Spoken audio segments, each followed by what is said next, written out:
What's poppin', y'all? When Kendrick Lamar was announced as the headliner for the 2025 Super Bowl, and then the frustration started to build up that Lil Wayne was snubbed despite significant speculation and potential expectation that he would get the spot in New Orleans, nobody thought that a woman was going to take on Jay-Z, and that being the biggest woman within hip-hop. Lil Wayne has made some of the greatest and biggest, also most controversial contributions to hip-hop. It's his hometown, New Orleans. He's arguably the biggest rapper, really the biggest rapper to ever come out of there. And a lot of people were frustrated. But Nicki Minaj decided to really go completely all out on Jay-Z and Roc Nation. But this goes beyond just Nicki Minaj and Jay-Z, because I think there's a storied, or I believe there's a storied history and tension between Cash Money and Jay-Z, which we're going to get into all of that history in this video. But we'll start with Nicki Minaj's most recent outburst. So Nicki Minaj goes to social media, and in many tweets, she goes on to say the following: "I love watching the whole industry play dumb time after time. LOL. The truth is the truth no matter who tells it. Picking and choosing who y'all accept truth from, then bam, pow. Might tell you a joke, but won't tell you a lie." This is her just warming up. People didn't really know where she was going to take things from here, although it was a convenient moment. Then someone goes on to say, "That's why I believe her every time when she speaks. She's yet to be proven wrong about anything she says." Then months later, it's Nicki's right. "Yup, and I never care by the time they figure it out. LMFAO, it's good for them. Gag City already," she's talking about the tour that she's going on, "y'all know his next move is going to be to tell y'all a certain someone is being treated so unfairly so that y'all can go back into that trance." This is in reference to Jay-Z. This was a sub thrown at Jay-Z. A bunch of people were saying, "Oh, who's this certain someone?"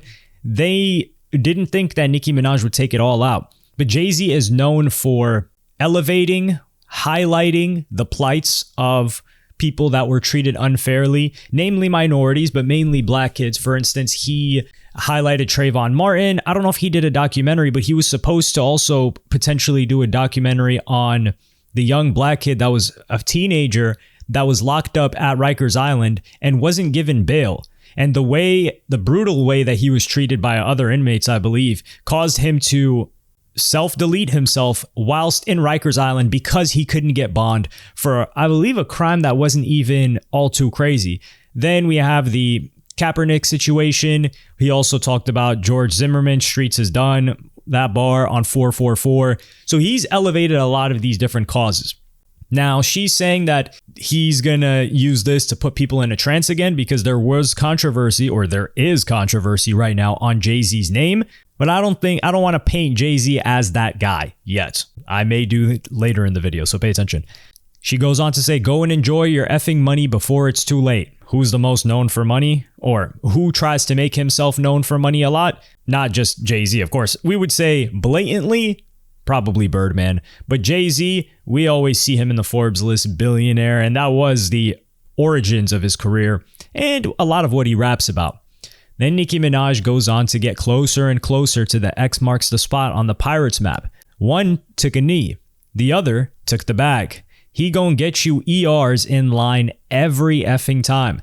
This was in a reference to Colin Kaepernick taking a knee, the controversy that came after that, and the overwhelming support that he got from hip-hop, and then Jay-Z teaming up with the NFL to pretty much say, or explicitly say, "I believe we're past kneeling," and do a deal with them, get his bag, whilst Colin Kaepernick threw away his entire career. Got everything in the world, still spiteful and evil, disgusting, be happy a beg, go be effing happy.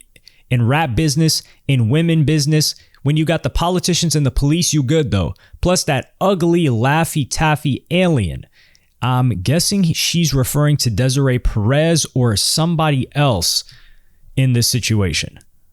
And she says, "Tried to tell y'all, but y'all wanted brunch. LMFAO, I'm on a effing roll. Wait, hacked.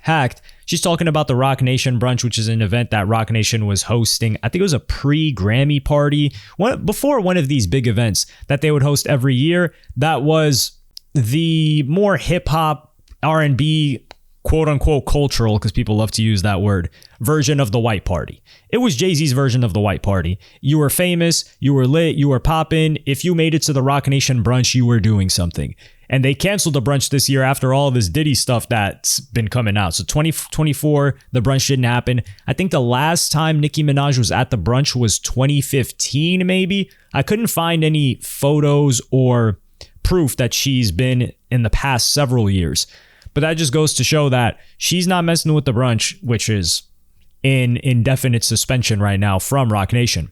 Then a fan says, wait, this about Wayne? Oh, girl, sit this out, because he wouldn't be doing this. Oh, you think speaking up on injustice within your workplace should only be done if it's for a person who would do it for you? I'm really the realist. Wow. And this is something we have to give credit to Nicki Minaj for. Whenever there's something she really cares about, a family member, her husband, for instance, Lil Wayne, even Drake at times, when it's someone that she's loyal to, she's going to ride out, she's going to be public about it, and she's going to be unapologetic about it, which is something that we cannot say about most male rappers in the game. And she has a lot more to lose. And we're talking about B-list rappers that won't even do this, C-list rappers that won't even do this. Yeah, Nicki Minaj is an S-tier rapper, S-tier artist, historical act that's always willing to put her reputation, well, her reputation is being honest and sometimes flagrant. But she's willing to be judged in front of everybody and likely do what others won't do for her because that's just in her character. And whilst we have given Nicki Minaj criticism before, where credit is due, credit must be served. Denying a young black man what he rightfully put into this game for no other reason but your ego, your hatred for Birdman, keep in mind, Birdman, Drake, and Nicki got you punishing Lil Wayne? Lil Wayne, the GOAT? Nola, what's good? Eminem stood firm on having 50 Cent come out. A white man. It's sad. House ER tings, but it's good for them. No loyalty? Well, then he'll keep sunning you.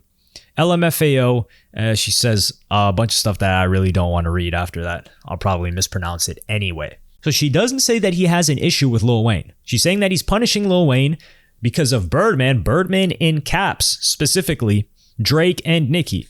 We're going to get into issues that those three may have potentially had with Jay-Z in the past, or even currently. And by the way, you don't know the half of what Lil Wayne has done for me and others. Wayne had Drake and I on his tour with no papers signed. He was on all of my mixtapes with no papers signed. This man has literally changed the face of hip-hop. The hair too. If you know, you know. He inspired so many to tat their faces and get locks. I don't know if the tat the faces thing was a good inspiration, if we're being honest, but it's true nevertheless. Inspired your faves to want to be a great MC. Also inspired them to do lean. He definitely had a hand in that cup. He never was in this for the money. It's always been for the love of music. I believe this. I really think Lil Wayne wakes up, breathes, rap, and skateboarding. After he picked up skateboarding, you see the level of commitment that he put into that. There was an interview that somebody did where Lil Wayne became a sponsored skateboarder and they were celebrating it. I don't know if it was last year or this year that it happened, where he got his own skateboard with a company. And the person was saying that when Lil Wayne was on tour, every city he would book two things. He would make sure that after the show, he would book a studio so he could go record raps. And in the Carter documentary, or I think it was the Carter 3 documentary, I don't know the title, it's probably called the Carter documentary. You can see him recording in all of these different locations, recording the album. And then they also said he would also book a skate park. So after traveling and then going and performing and doing a show for the fans, he would go and record more music, rap, and skateboard. That's a level of commitment to his craft, both of which he loved very much, that not many people can come close to. Birdman comes out now, though, and he says, these guys pussy. Nicki Minaj, Drake, Tunchi, YMCMB, I make these guys respect us on Gladys. Goat emoji. This is the most Birdman tweet I've ever seen. Nicki Minaj gives it a heart. And then Nicki Minaj continues. God forbid if Wayne was to leave this earth right now, the culture would be in mourning. That's why so many people keep saying to give our legends their flowers while they're still around to smell them.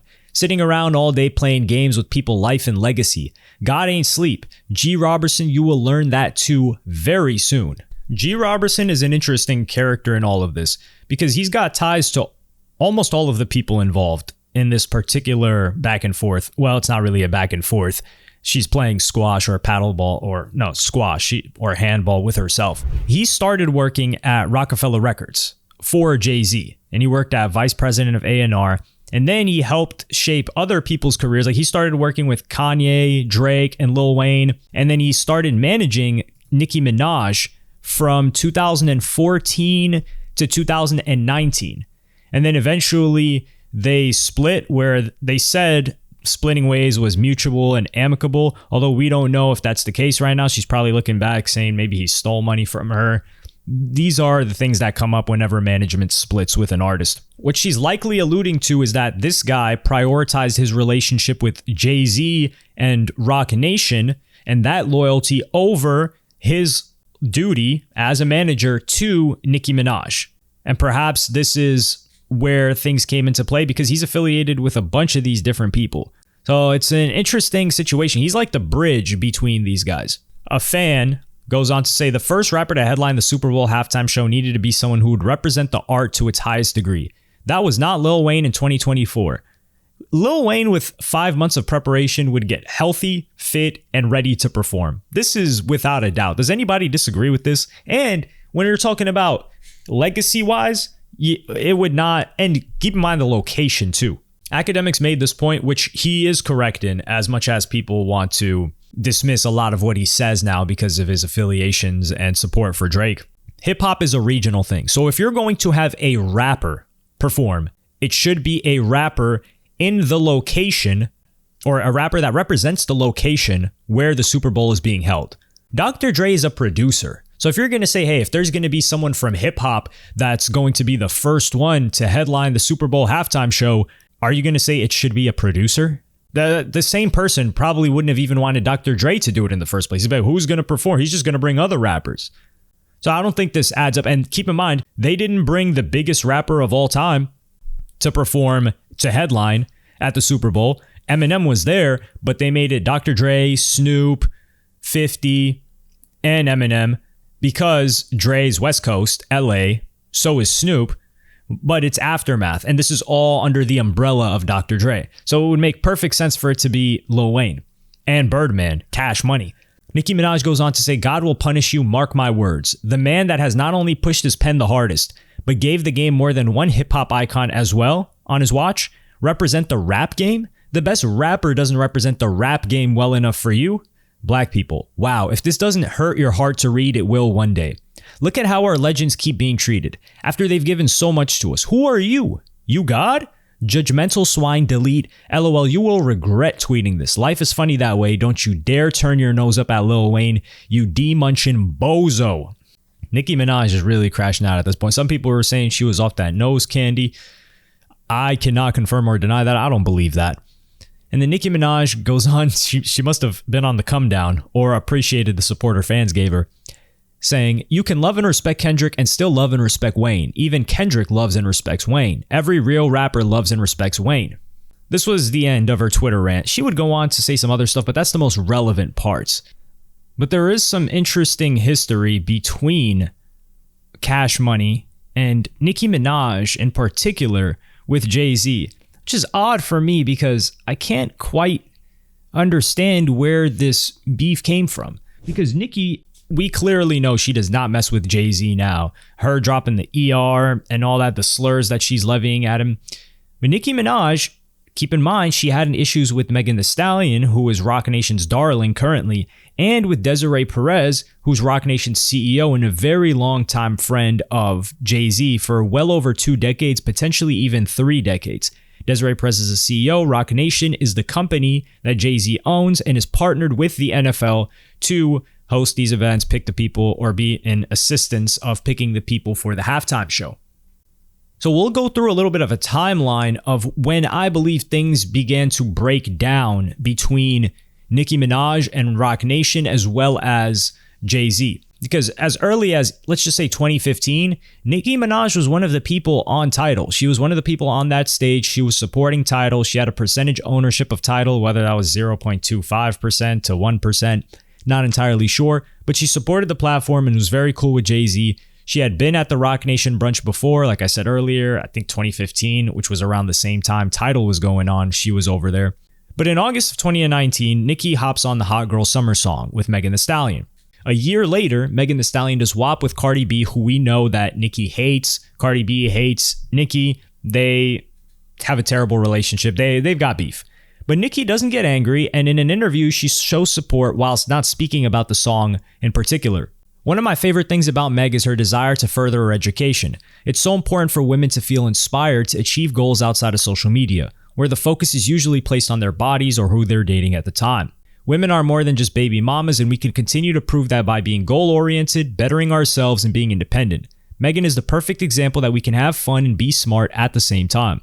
But only a couple of months later, in January of 2021, Nicki Minaj unfollows Megan on IG. Soon after, Megan Thee Stallion unfollows her too. And in May of that year, Nicki throws subs at Meg on the song Seeing Green, which was in the re-release Beam Me Up Scotty, her mixtape from way back when was being put on streaming platforms. Drake and Lil Wayne were featured on this song. And Nicki says, one margarita pizza with Parmesan and garlic. These chicks thirsty, I can see why they alcoholics. At this point, Megan Thee Stallion was developing this reputation for being an alcoholic.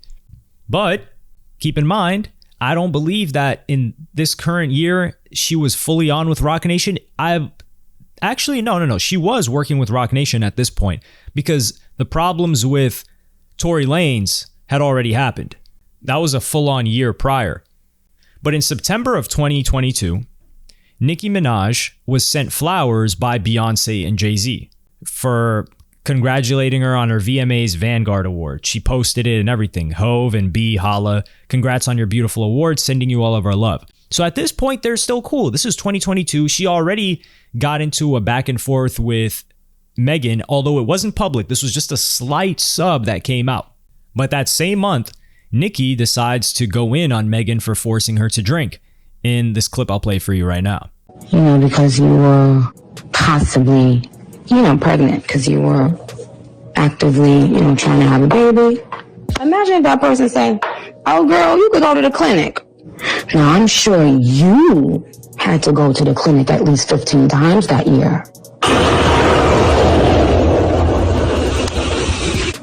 My husband overheard those words, the clinic. So she's on her radio show talking about how she's being urged to not only drink while she's pregnant, and Megan Thee Stallion has the alcoholic reputation at this point, aided by Tory Lanez, the people that were putting out information for Tory Lanez, academics leaking that people were saying she's a raging alcoholic.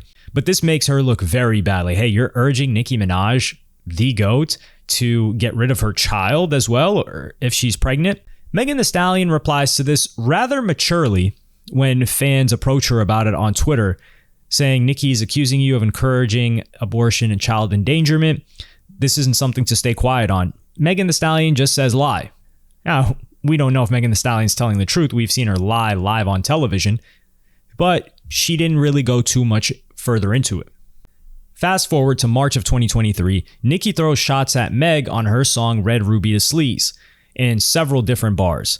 700 on them horses when we fixin' to leave, but I don't F with horses since Christopher Reeves. Horses in reference to none other than, of course, Megan Thee Stallion. She also makes a bar saying Dorito chicks mad that they nachos.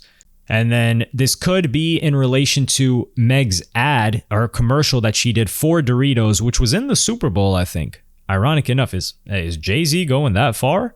I don't think so. And then that 40 cal make them dance like a go-go. Some people were saying herself, Megan Thee Stallion was saying that Tory pulled out the gun and aimed at her and said to dance and fired it off. So this was potentially shots going on there as well.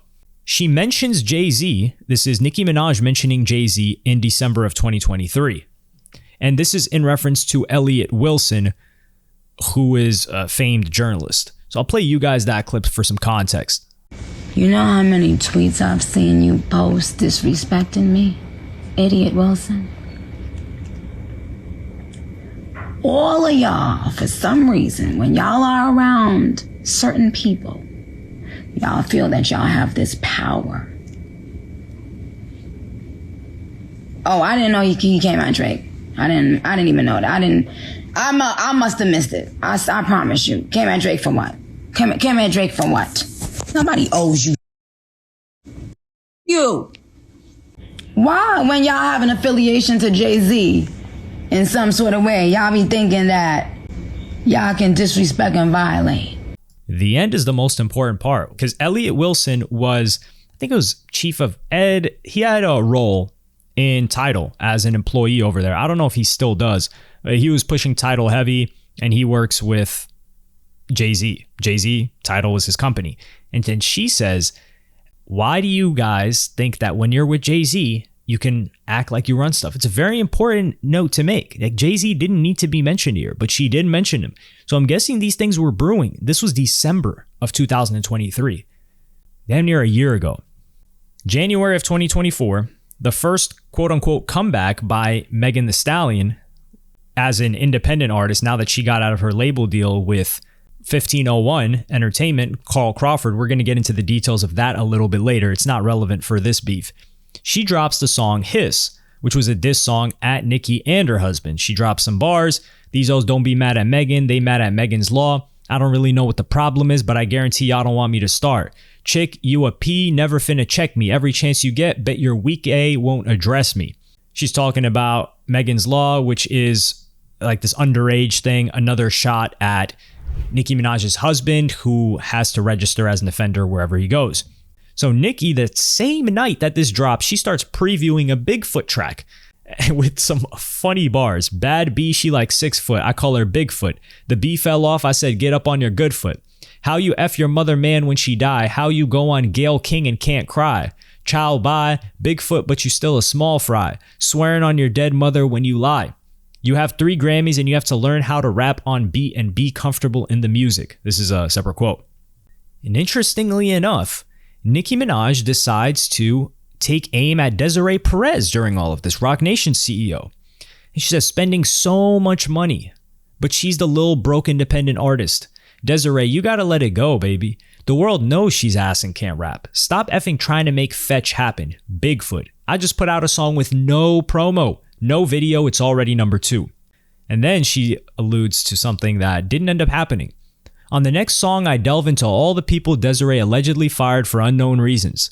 Other things as well. So many people were blindsided and hurt by her. Allegedly, she's willing to go broke to try to replace me? Fix it, Jesus, Goodfoot. At this point, Desiree is one of those people that doesn't want to get mentioned. She's just a CEO. She's behind the scenes. She never tries to be on camera. So we know that there's for sure static between Nicki Minaj and Roc Nation at this point. Especially when she's going after Megan Thee Stallion, which is their darling. That's their new cash cow. And Nicki keeps going in. You bringing up 30-year-old T from when this man was a 15-year-old child. You bringing up 30-year-old T because no man will ever love you and lying on your dead mother. You let everyone be thrown under the bus. You let DaBaby be thrown under the bus. Tori, your best friend, your mom. You better go conjure up your mother and apologize. That's disgusting. Megan's Law, for a free beat, you could hit Megan raw. Told me to drink and go to the clinic if I was pregnant, all because I wouldn't let your funky butt pour liquor down my throat? Chick thinks she a bully because she got a Roc Nation brunch every year. Another Roc Nation mention, another Roc Nation brunch diss. And then she goes on, a fan posted this video clip where Nicki is with Megan when they were on this IG live. And the fan says, I'm shocked nobody caught this. Nicki was trying for a baby and Megan kept trying to encourage her to drink and suggested that she should get rid of it. Nicki Minaj says, what a disgusting serpent. Y'all post party song under this. They paid to make it disappear. Let's go. Lying on your dead mother is insane too. But Party said it. It wasn't me. Party was Megan Thee Stallion's ex-girlfriend. He's also a prominent writer, or ex-boyfriend. Excuse me on that. She would also go in and say that Megan Thee Stallion wasn't independent because that's what Megan Thee Stallion was pushing. I'm off 1501. I'm independent now.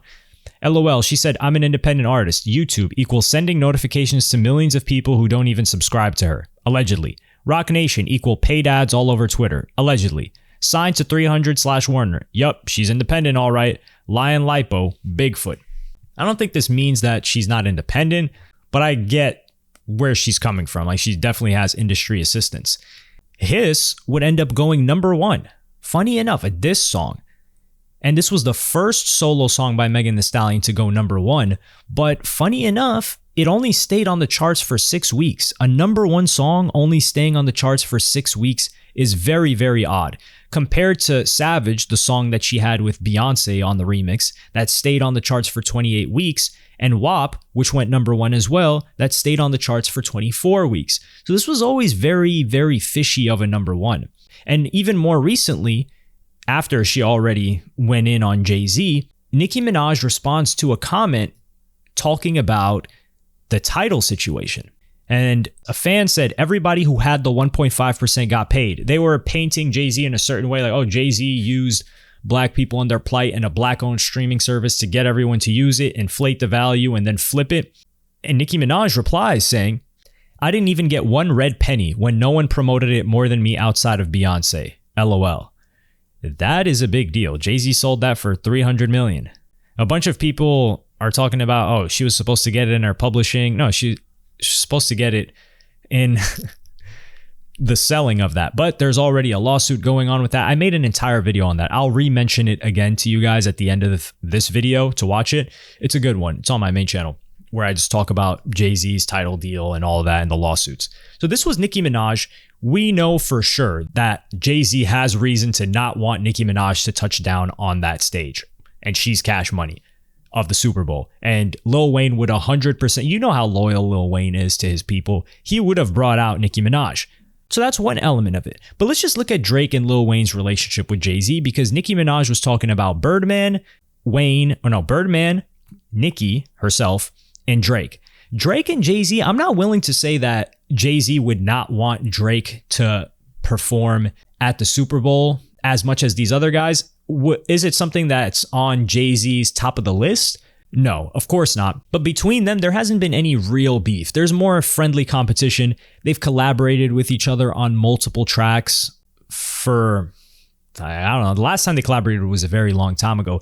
But they've also been competing in business, and I think it's more friendly competition and rivalry, with Drake showing a lot of respect towards Jay-Z than any type of, let's say, issues between them, despite what other people may think. That's just the conclusion that I've drawn from years of drawn out research on both of these guys and paying attention to everything happening in real time. However, with Lil Wayne, I don't think there's any animosity between Jay-Z and Lil Wayne. However, there is some interesting history. So Lil Wayne and Jay-Z, why I don't believe there's any problem, they were just hanging out on August 18th, which was a couple of weeks before the NFL announcement. Maybe, 10 days? Nah, not 10 days, more than that. But Lil Wayne's manager spoke out about this situation, upset, saying, confused, disappointed, angry, but most of all inspired. We'll never again be in a position or have the GOAT in a position where we are at the mercy of someone else's decisions. We will make the decisions. Lil Wayne wanted to do the Super Bowl, and we saw this in an interview clip that he did where he was with YG and someone else in a podcast, is what it looks like. Wayne, what you do to Super Bowl? Duh. I gotta ask. It's a question, Wayne. I know the answer, but I gotta ask you. Of course, the Super Bowl is in New Orleans. I think it's in 2025 or something like that. He's doing it. I'm not sure. I'm not Wayne, sure. come on, man. Say I'm it, not Wayne. sure what Gotta shit. say it, No, I Wayne. don't. They know. I will not lie to you. I have not got a call. Hey, Jay, like but I'm camera folk, Jay. But we all praying. You know, we praying. We keeping our fingers crossed. I'm working hard. I'm gonna make sure this next album and everything I do is killer. So I'm gonna make it very hard for them to. I want to just make it hard for them not to holler at the boy. So you could just see the excitement on Lil Wayne's face when it came down to the Super Bowl. Lil Wayne's a huge Packers. Lil Wayne is a huge Packers fan, and he's always talking about the NFL and football. I said Packers because I wanted to say football and Packers. So that's just what ended up happening. We also got information that Lil Wayne was for sure a candidate for the Super Bowl performance. So if they never wanted him, then they would have never even been reaching out to him. The manager confirmed this, that otherwise he wouldn't be as frustrated. Now there's Birdman, which is some interesting history. Keep in mind, Nicki Minaj had Birdman in caps. That's intentional. Birdman and Jay-Z have had a stronger rivalry over who runs hip-hop. Keep in mind, Jay-Z had Rockefeller and Birdman had Cash Money. We know which was more successful. That's for sure. But Birdman would always claim that Lil Wayne was the best rapper alive, and he would consistently mention this. Lil Wayne would also talk about being the best rapper alive, and Jay, he felt like he was the best rapper alive. Jay would drop Death of Autotune, which I believe was on the Blueprint 2. Actually, no, that was on the Blueprint 3 because it was in 2009. So he dropped Death of Autotune, which was supposed to be this auto-tune diss. It was coming out T-Pain and Lil Wayne. They were the biggest guys doing this. Yet, auto-tune continued to flourish and it's a mainstay now. But Birdman has publicly made digs at Jay-Z and claimed Cash Money was running the game. I could play you guys the video clip, but it's so drowned out and there's background music. You just wouldn't even hear what they were saying. But the quote by Birdman was, "My son does the most," in reference to Lil Wayne. Y'all already know he's him. He raps the most, does the most tours, and makes the most money. I don't give a damn how good he is. If he ain't making no money, he ain't worth anything. So if I'm making more money than you and you're better than me, what does that say about you? I don't think anybody in the business collectively as a whole, there's nobody on this earth. And Jay by himself, nobody in the rap business makes more money than us, than him, than us. And than him, he's talking about Lil Wayne. So how somebody even want that title of making the most? And I don't think a guy can rap better. And I don't think the people feel him like that. It ain't about us, it's about the people. I think we do the most. So if I win the most championships, that means I'm the best. That's how I look at it. We make the most money. So until a guy can come by and say they make more money than Cash Money, Young Money, why would you want to say you're the best then? That's a personal pride. You can live with that on your own. Jay-Z has never really publicly confronted Birdman in the public eye. They've never had actual beef, but he did reply to the statement on air on Hot 97 when asked about it in this clip. Being lyrical is just a matter of opinion. It's who you like. So, that's his opinion. As far as money, I mean, that's a little more factual, right? We can determine that. Right, we would have to see your bank accounts and things of this nature. I have no problem, but it's gonna cost. Put it up.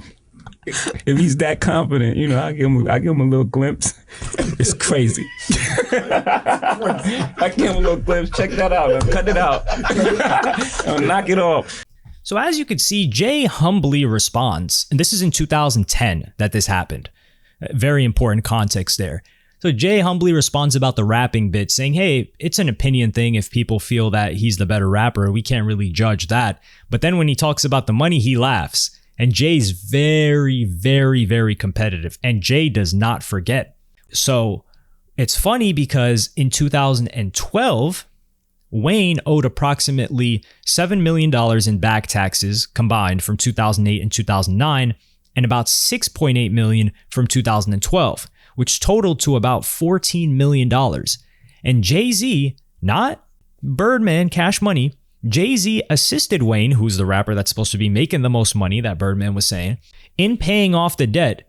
And also, Jay-Z cleared DMX's $12 million debt at Def Jam, because I see a lot of people trying to paint Jay-Z in a certain light. We are honest here. They're trying to paint Jay-Z like, oh yeah, he tried to sun Wayne and Birdman by doing that. That's a possibility, but would he be trying to sun DMX too by clearing his debt at Def Jam and not wanting anybody to know about it? Here's a quote.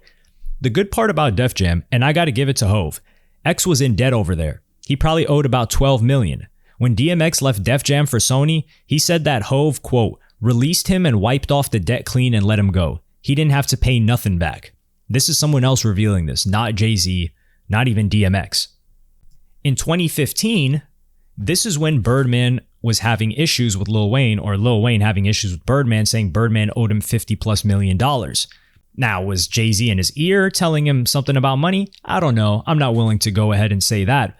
But Tidal was going on at the same time. Lil Wayne was one of the co-owners on Tidal. He did the whole rollout with Madonna, Nicki, all of these other people. Drake was smart, not on there. He decided to take an Apple deal. But Lil Wayne was unable to release music. He wanted to release the Carter 5, excuse me. But what does he do? He releases the Free Weezy album, which was his frustrations recorded during a time when he was having issues with the deal and unable to release the Carter 5 as an exclusive on Tidal. Now imagine how this looks. Jay-Z, you've got a streaming platform. Birdman, the guy that you have competition with, strong competition with, you've got his artist dropping an exclusive album, taking aim. There are a lot of shots taken at Birdman on this project on Tidal. Jay-Z's platform. That I will for sure 100% say was Jay-Z smiling because he knew that Birdman was having shots taken at him by Wayne, and it's a business move. Cash Money, Birdman didn't want Wayne releasing anything. And this was this little loophole, which ended up with legal problems. But we would find out that Jay-Z helped Wayne with his taxes not until 2018. And keep in mind, Jay didn't reveal this. It was Lil Wayne. And I'm going to play you guys this clip. Lil Wayne was at a show or was on tour. And this is when he decided to shout out a bunch of different people, including Swizz Beatz, that were really there for him. Y'all. He don't want me to talk about it, don't want me to tell nobody. Jay don't want me to tell nobody. That man helped me with my tax. These are real friends, y'all. Shout out to my nigga Jay. Shout out to Swizz. Shout out to my brother Chance. Music! So he said Jay didn't want him to tell anybody, and he helped him with his taxes. He said, there's people like Jay-Z, he helped me when I was really, really, really down. Really, really, really down. Talking about the lowest point in his life. So I think this was Jay-Z doing it out of the love for Lil Wayne. I think he has love for Lil Wayne. I think they are friends. And I don't think he would be trying to harm him in any type of way. But think about how many people he's knocking off with this. And this is why I think it's such a convenient move that Kendrick Lamar ended up smashing, no Diddy, pause, Drake in this beef, because it was such a cultural moment that could be used as cover up for not having Lil Wayne. Because if he didn't have Lil Wayne, Cash Money, perform this year in New Orleans, who else was he going to have? He would have to have somebody that's not a rapper, because who's big enough to do it? Kanye West? The comments that Kanye West has been making the past couple of years, they don't want anything to do with him. The NFL owners, the team owners, they don't want him at the Super Bowl. Jay-Z probably doesn't want Ye at the Super Bowl. So Ye's out of the question. Who else is big enough? That's a rapper. There's really just Lil Wayne. Maybe Jay, I guess you could potentially say Jay-Z and Beyonce. There's potential for that, but I don't think that was in Jay-Z's plans, and perhaps it would look even worse. So that was really the biggest people, and it's a very cultural move for the city of New Orleans to have Cash Money.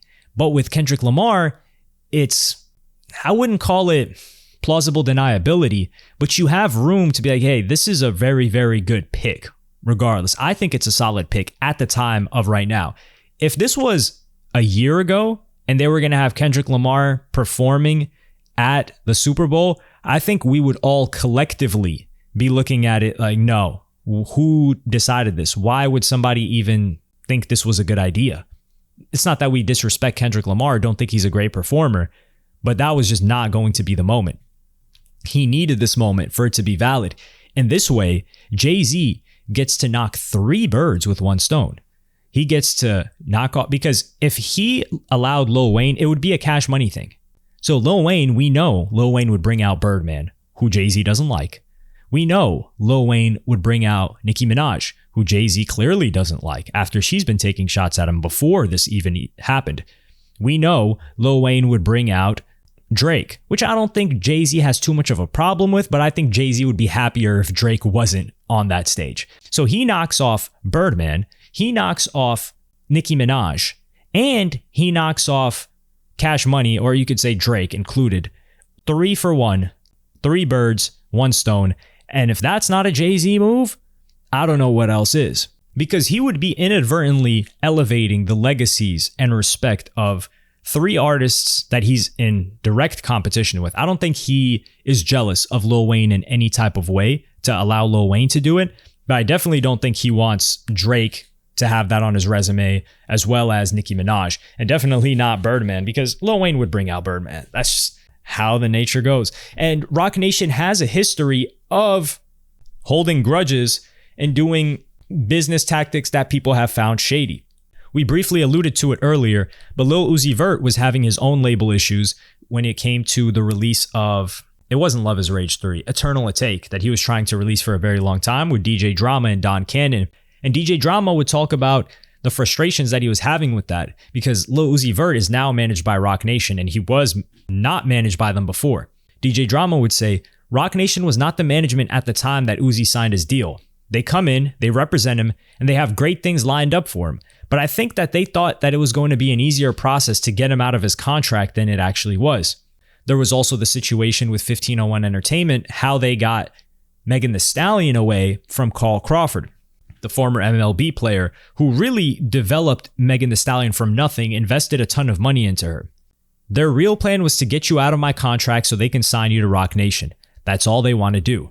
And then there's Tory Lanez situation where they felt, or him and his team felt, that they were muddying and slandering Tory Lanez while he couldn't say anything, and they were putting out a bunch of headlines to the blogs, TMZ, etc. Tory Lanez's father voiced his frustrations after the guilty conviction that was thrown down on Tory and him getting 10 years that he would have to serve. I'm calling on the heavens and the earth. Roc Nation, you will crumble. And he also went for Jay-Z directly. You who say you rose from the gutter, but you have traded and bartered the souls of young men, and you're still doing it. So Jay-Z, for sure, I think he was a part of this. I don't think that this is something that they brought up and then the higher ups at the Super Bowl, like these random white guys, are old white guys. I don't think Robert Kraft is saying, yeah, man, I don't think Lil Wayne and Cash Money would make sense. I think those guys, that Kendrick Lamar guy, yeah, the guy that got the Not Like Us, yeah, I think that's the one. We need to have him on. I just can't believe that. Am I saying that it couldn't happen? No, but it just seems so much less realistic than Jay-Z moving how Jay-Z does. And Jay-Z does not forget.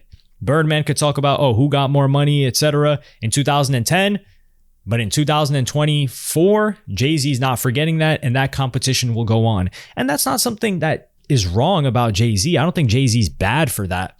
But I do think if Lil Wayne was your actual friend, and this is your man's, and you helped him with this situation, and you directly decided to punish these other people and not give your man's probably the happiest moment of his entire career with how big of a football fan he is, I think that's greasy, personally.